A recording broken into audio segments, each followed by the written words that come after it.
Train हमारी खबर की सुर्खी है, लखनऊ पुलिस ने अखिलेश की किसान यात्रा को रोका। बतला दें कि कल 8 दिसंबर को किसान यूनियन की प्रस्तावित हड़ताल है और भारत बंद है। ये मुजव्वज़ा भारत बंद है। उसकी हिमायत में आज समाजवादी पार्टी ने पूरे उत्तर प्रदेश के हर ज़िले के मुख्यालय पर प्रदर्शन करने, एहतजाज करने और किसान यात्रा निकालने का ऐलान किया था। लेकिन यूपी पुलिस और प्रशासन आज सुबह से होशियार था।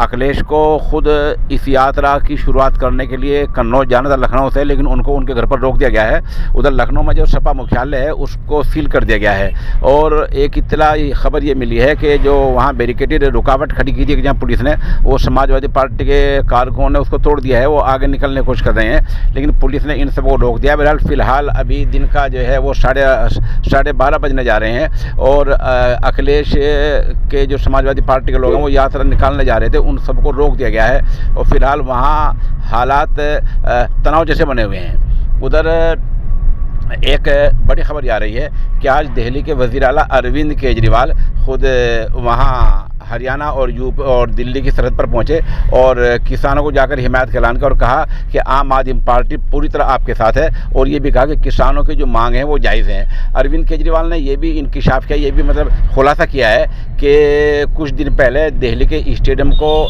जेल बनाने के लिए हम पर बहुत दबाव था, लेकिन उसको हमने नहीं माना और हमने किसानों के साथ देने का ऐलान किया। उधर राहुल गांधी ने, जो कांग्रेस के सीनियर नेता हैं, उनने ये तंज किया है, ये जुमला कसा है बीजेपी पर कि अडानी अंबानी के कानून हटाने होंगे और यहाँ सब किसानों की चलेगी। बहरहाल अभी बताया जा रहा है कि लगभग 20 दलों ने, जो सियासी पार्टियाँ, उन्होंने कांग्रेस है, तेलंगाना पार्टी है और TRS है और दूसरी पार्टियाँ हैं, लगभग सभी पार्टियों ने किसान के कल जो बंद है, वो मुजव्वज़ा जो प्रस्तावित बंद है कल 8 दिसंबर है, उसकी हिमायत का ऐलान किया है। अब देखना ही है कि अखिलेश की जो फिलहाल यात्रा रोकी गई है उसके बाद समाजवादी पार्टी और प्रशासन में क्या हालात बनते हैं।